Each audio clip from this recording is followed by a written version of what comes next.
I still remember that Monday morning like it was yesterday. The post office smelled of paper, coffee, and a little bit of gossip. Everyone in our small town knew the HOA president, Karen. Loud voice, perfect curls. And a clipboard she treated like a weapon that day. She stormed into the post office demanding to pick up everyone's HOA mail, not just hers. "It's official business," she barked. I was standing right there mailing property tax forms.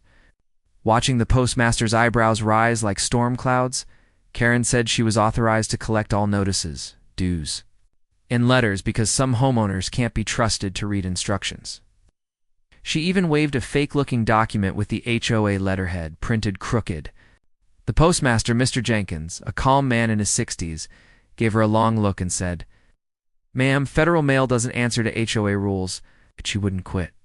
She tried to reach behind the counter to grab the sorting tray marked HOA. That's when Jenkins slammed his hand down and said in a voice that silenced the whole lobby, "You just crossed a federal line." The place went still. You could have heard the clock ticking.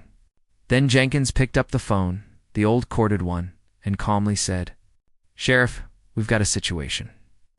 Karen froze. When the sheriff arrived, she puffed herself up again, saying she was doing her duty for the association.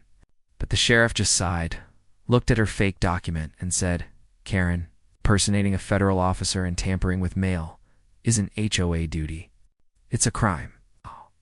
She tried blaming me, saying I encouraged chaos in the neighborhood by refusing to pay her bogus mailbox maintenance fees.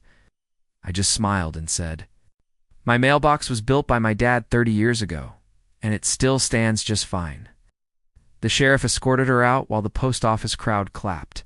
Jenkins gave me a nod, that quiet kind of justice you only see in small towns.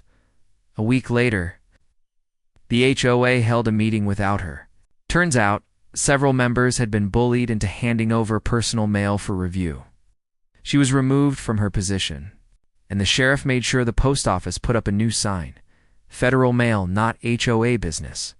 I still smile every time I walk past it. Sometimes, standing your ground doesn't mean shouting, just means knowing when to let the right person make the call. Asterisk for more interesting and heart-touching stories. Hit the subscribe button now.